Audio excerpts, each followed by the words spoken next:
সামর্থ্য থাকলে কখনো গ্রামে থাকা উচিত নয়। গ্রামে 100 বিঘা জমির মালিক হওয়ার চাইতে শহরে ছোট একটি ভাড়া বাসায় থাকা অনেক ভালো। কেন বলছি এরকম কথা, তাহলে শুনুন।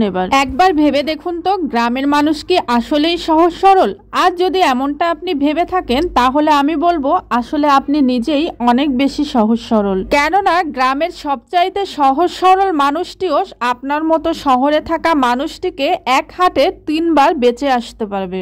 আপনি হয়তো শহর থেকে গ্রামে গিয়ে পুকুরে মাছ চাষ করবেন যত্ন সহকারে। একদিন ঘুম থেকে উঠে দেখবেন আপনার সব পুকুরের মাছগুলো প্রাণ হারিয়ে ভেসে আছে।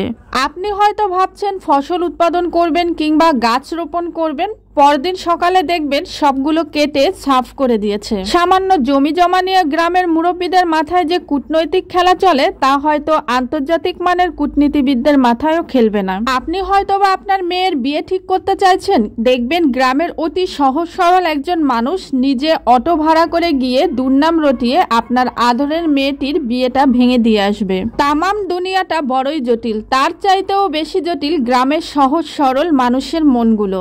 গভীরভাবে খেয়াল না করলে আপনি বুঝতেই পারবেন না কখন কোন দিক দিয়ে তারা আপনার ক্ষতি করে দিচ্ছে। পরনে লুঙ্গি আর মুখে আলাভোলা একটা হাসি দেখে সহজেই তাদেরকে সহজ সরল ভেবে আপনি ভুল করবেন না, বরঞ্চ তার চাইতে শহরের মানুষ 1000 গুণ ভালো। গ্রামের মানুষের তুলনায় শহরের মানুষই বরং বেশি সহজ সরল হয়, কারণ তাদের কাছে অন্যদের বিষয় নিয়ে ঘাটার মতো এত বেশি সময় থাকে না। গ্রামের অধিকাংশ মানুষদেরকে দেখবেন বছরের প্রায় অধিকাংশ সময় তারা কোনো কাজ করে না, শুধুমাত্র অন্যের সমালোচনা নিয়েই পড়ে থাকে।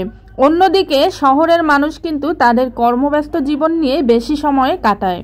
নিতান্তই খেটে খাওয়া মানুষ ব্যতীত গ্রামের অধিকাংশ মানুষদেরকেই দেখবেন ওর বাড়িতে গিয়ে উকি দিতে। কার বাড়িতে কি রান্না হচ্ছে, কার বাড়িতে কোন বিষয় নিয়ে ঝগড়া বিবাদ হচ্ছে, এগুলোই যেন তাদের লক্ষ্য রাখার একমাত্র বিষয়। দিনের কিছুটা সময় তাদের নিজেদের টুকটাক কাজকর্ম সেরে বিকালে চায়ের দোকানে তারা তাদের গীবতের কারখানা বানিয়ে ছাড়ে। পরিবারগুলোর কেউ না কেউ হয়তোবা শহর কিংবা বিদেশ থেকে কিছু টাকা পাঠায়, আর পরিবারের অন্য সবাই সেই টাকা নিয়ে অহংকার করে। গ্রামে সাধারণত একটা পরিবারের সাথে আরেকটা পরিবার যুগের পর যুগ ধরে কোনো কারণ ছাড়াই কিংবা কারণবশত লেগেই থাকে, যা কোনোদিনও ঠিক হয় না। একজন আরেকজনের পেছনে লেগে থাকাটাই যেন তাদের কাছে স্বাভাবিক একটা বিষয়। বাদবাকি পরিবারগুলো যেন তাদের এই বিরোধগুলোকে মীমাংসা করার চেষ্টা করে না, বরঞ্চ তাদেরকে উস্কানিমূলক কথাবার্তা বলে এই ঐতিহ্যকে যুগের পর যুগ ধরে চালিয়ে যায়।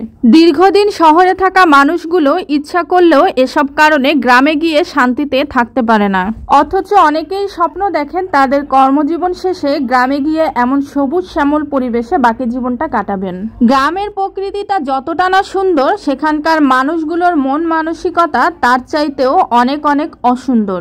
বাংলার গ্রামগুলো আর আগের মতো নেই। প্রকৃতি হয়তো সেই সুন্দর আছে, কিন্তু মানুষগুলো আর আগের মতো নেই। গ্রামের মানুষগুলো এখন দিন দিন স্বার্থপর হয়ে উঠেছে।